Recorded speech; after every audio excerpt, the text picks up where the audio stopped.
네, 안녕하십니까 여러분, 이글스 에브리데이입니다. 영상 시청하시기 앞서서 구독과 좋아요 한 번씩 부탁드립니다. 지난번에 외국인 선수 타자들 후보들군에 대해서 한번 설명을 드린 적이 있었는데 많은 분들이 좋아하셔서 이번에는 외국인 투수들, 이번에 이제 메이저리그에서 FA 신분이 되었으나 재계약이 조금 이제 불투명한 선수들 위주로 해가지고 리스트업을 한번 해봤는데요. 어떤 선수들이 있고 어떤 특징들이 있는지 한번 살펴보도록 하겠습니다. 첫 번째 만나보실 투수는 잭 플리색이라는 선수예요. 28살이고요. 오늘 소개해드리는 모든 투수들은 우투수들입니다. 아무래도 좌투수 같은 경우는 메이저리그 그리고 미국에서도 인기가 많기 때문에 우투수들 위주로 리스트업이 되었다라는 부분 참고해 주셨으면 감사하겠고요.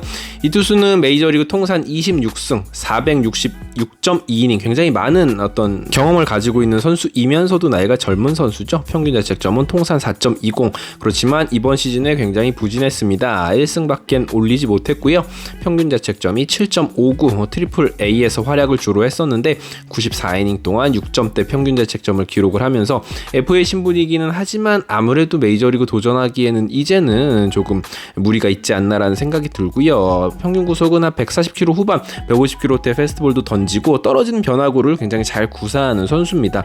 이 선수가 굉장히 유명한 선수예요. 이름 많이 들어보셨을 텐데 운동 능력 자체는 좋은 선수고 뭐 송구하는 능력 보시면 정말 기가 막힙니다. 그런데 멘탈 이슈가 있습니다. 지난 시즌에는 뭐 실점하는 장면에서 마운드를 주먹으로 내리치면서 부상을 당한 전력들이 있습니다. 그러니까 보통 멘탈의 선수가 아니에요. 그러니까 팀 입장에서는 특히나 KBO 리그에 온다고 하더라도 팀 입장에서는 굉장히 컨트롤하기가 힘든 선수다라고 보시면 될 것 같습니다.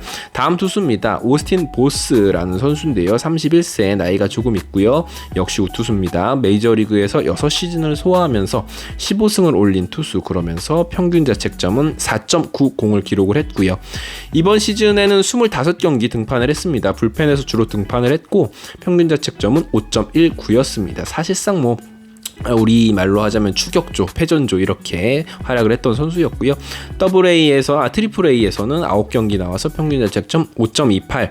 이 선수는 최근까지도 선발 로테이션에 들 정도로 상당히 유망한 선수였는데 결국은 그 기대에 부응하지 못한 선수입니다. 평균 구속이 굉장히 높은 선수예요. 94마일, 95마일 이렇게도 던지고 최고 구속은 막 97마일, 98마일까지도 던진 투수기 때문에 굉장히 큰 기대를 받았던 선수다라고 볼 수 있겠죠.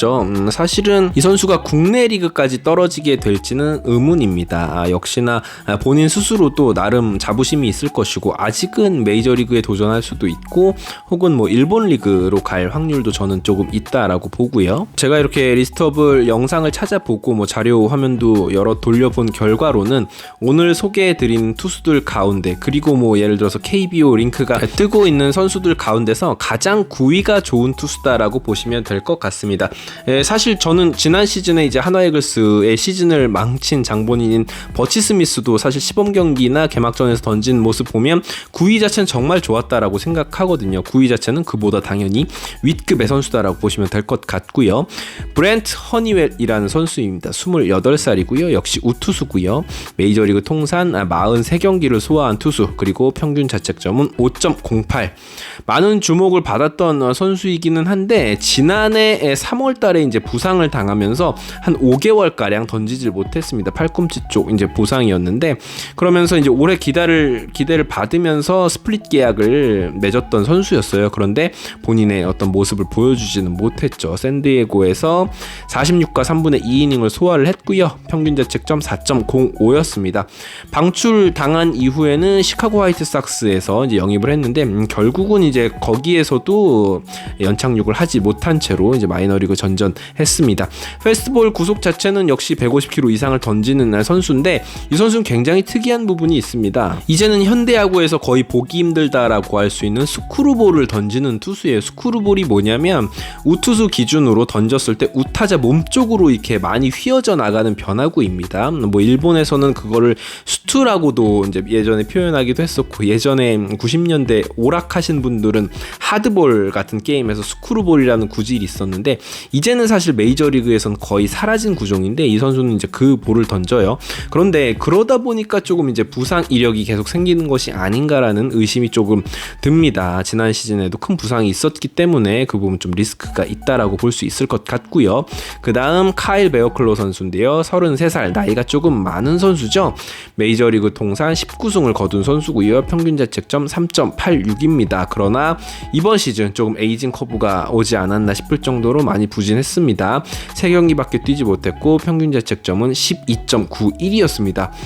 트리플 A에서도 14경기 동안 평균 자책점 3.65, 역시나 150km를 웃도는 패스트볼을 던집니다. 여기 나오는 투수들은 기본적으로 이제 150km를 다 던진다라고 보시면 될 것 같고요. 이 선수는 슬라이더가 주 구종인 것 같더라고요. 그래서 슬라이더 각도 굉장히 예리하고요. 연차가 많이 쌓인 투수인데 구위 저하가 조금은 우려될 수 있는 나이입니다. 그래서 이제 메이저리그에서도 이 선수가 그렇게까지 뭐 큰 특징이 있는 투수는 아니기 때문에 아무래도 많은 팀들의 외면을 받는 투수인 것 같아요. 올 시즌 우리 팀에서 활약해줬던 페냐 선수가 내년 시즌에 이제 35살 시즌이 된다라는 것을 보면 이 베어클로 선수도 비슷한 유형의 선수라고 보시면 저는 될 것 같습니다. 페냐도 사실 메이저리그에서 나름 준수한 커리어를 기록하다가 온 선수였고 이 선수가 온다면 뭐 페냐 정도급의 활약을 펼칠 수 있을 선수가 아닌가 싶고요. 아직은 뭐 구속 저하 증상이 나타나고는 있지 않기 때문에 이 선수 KBO에서 볼 확률도 꽤 높다고 생각을 하고요. 그 다음 이제 타이슨 밀러 선수인데 이 선수는 좀 젊습니다. 28살이고 우투수예요. 메이저리그에서 지금까지 16경기를 소화를 했고요. 평균 자책점은 6점대. 올 시즌 트리플 A 다저스 마이너팀 소속으로 9경기 뛰면서 1.69의 평균 자책점을 기록을 했지만 다른 팀으로도 막 이렇게 전전긍긍하면서 다녔습니다. 자, 이 선수는 투구 폼이 굉장히 특이합니다. 그래서 사이드암 같기도 하고 뭐 3쿼터 같기도 하고 좀 이제 옆에서 나오는 투수인데 150km 가까운 구속을 던집니다. 그런데 이제 투구 폼이 좀 불안정하다 보니까 많이들 예상하실 테지만 제구력이 굉장히 불안정한 투수다라고 보시면 될 것 같고요. 그런 어떤 역동적인 투구 폼에 비해서 앞에 소개했던 투수들에 비해서 구속도 그렇게 빠른 선수는 아닙니다. 그야말로 특이한 투구 폼을 이용해서 먹고 사는 선수다라고 보실 수 있을 것 같은데요. 제 생각에는 국내 팀에서는 이 KBO 리그 팀들은 그렇게 이 선수에게 관심을 줄 것 같지는 않아 보였습니다. 일단 투구 폼이 너무 희한하다 보니까 부상 이슈도 조금 잦을 수밖에 없는 선수고 제구 자체가 조금 많이 불안정한 모습을 제가 느꼈거든요. 그렇기 때문에 이 타이슨 밀러 선수는 KBO 리그에서 글쎄요 아직 뭐 젊기도 하고 본인이 빅리그 도전을 좀 더 해볼 수 있을 그런 상황이기도 하고 말이죠. 자, 리스트업을 조금 해봤는데 생각보다 선수들이 많습니다. 그래서 타자들, 외국인 후보 타자들 그리고 투수들 몇 차례에 걸쳐서 더 이제 리스트업을 해보고 조사를 해볼 생각이니까요. 여러분들 이 컨텐츠 많이 사랑해 주셨으면 감사합니다. 지금까지 이글스 에브리데이였고요. 구독과 좋아요 부탁드릴게요.